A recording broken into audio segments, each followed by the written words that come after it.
काल मी माझ्या फॅमिलीसोबत मांजरे मोरजिम इथे फिरायला गेलो होतो. माझे भाऊ होते, माझ्यासोबत 3 भाऊ, माझी वहिनी, माझी मिसेस, भावाची मुलगी, लहान पोरं आमच्यासोबत होते. आम्ही फिरायला गेलो होतो. एक माणूस दारूच्या नशेत पूर्ण दूध त्याने आमच्या गाडीला येऊन आपटल्यावर आम्ही गाडी तिथे स्टॉप केली. जिथे घटना झाली त्याचा व्हिडिओ काढला की आमची गाडी आमच्या लेनमध्ये होती, त्याने येऊन आपटली. तो उतरला, गाडीतून शिव्या द्यायला चालू केल्या. शिव्या द्यायला चालू केल्यावर नंतर आम्ही त्यांना म्हटलं की अरे बाबा पोलिसांना बोलतो. तेव्हाच सुरुवातीलाच आम्ही 112 नंबरला फोन करून पोलिसांना सांगितलं असं असं अजून कॅफेसमोर आमची भांडणं झाली आहेत, आम्हाला एकाने ठोकलंय, तुम्ही या. त्याच्यानंतर त्यांनी मारहाण चालू केली. मारहाण चालू करत असताना भावाने माझा फोन काढला, व्हिडिओ तयार करायला. व्हिडिओ तयार केलं, त्याच्या अंगावर 40 लोक आली, त्याचा फोन काढून घेतला, मारायला चालू केलं. आमच्या वहिनी, माझ्या भावाच्या मिसेस आल्या तिथे अडवायला, त्यांना धक्काबुक्की केली. लहान पोरगी माझ्या भावाची 5 वर्षाची माझी पुतणी, ती गाडीत आत बसली होती, तिने दरवाजा उघडत प्रयत्न केला, लात मारली तिला. तो दरवाजाला पूर्ण ती आत रडत बसली.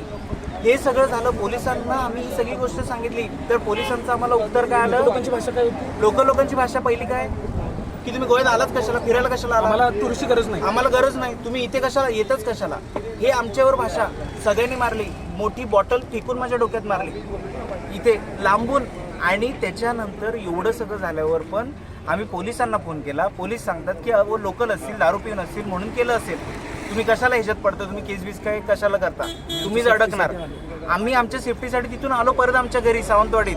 आज सकाळी CM साहेबांच्या PNना फोन केला, त्यांना ही घटना सांगितली, कुठूनही काहीही मदत मिळाली नाही. त्याच्यानंतर आम्ही गोवा महाराष्ट्र बॉर्डर बंद केली. कारण जर एवढा त्रास लोक आम्हाला शेजाऱ्यांना देत असेल, अरे आम्ही तुम्हाला पाणी पण देतो, एवढं आम्ही कुठलाच कोकणातला, सिंधुदुर्गातला एकही माणूस असा वागत नाही. आणि तुम्ही असे आमच्यासोबत जर वागत असाल तर हे आम्हाला मान्य नाही. जोपर्यंत पोलीस प्रशासन त्यांच्यावर कारवाई करत नाही आम्ही इथून हटणार नाही. तुम्ही खुद्द सावंतवाडीचे? सावंतवाडीचे. आणि आपलं नाव? सूरज परब अजून. आणि ते लोकल होते का? ते लोकल होते तिथले लोक. त्याच्यात तेच बोलून त्यांनी मारलं आम्हाला की आम्ही लोकल आहे, तुम्ही इथे कशाला आलात, आणि मग मारलं.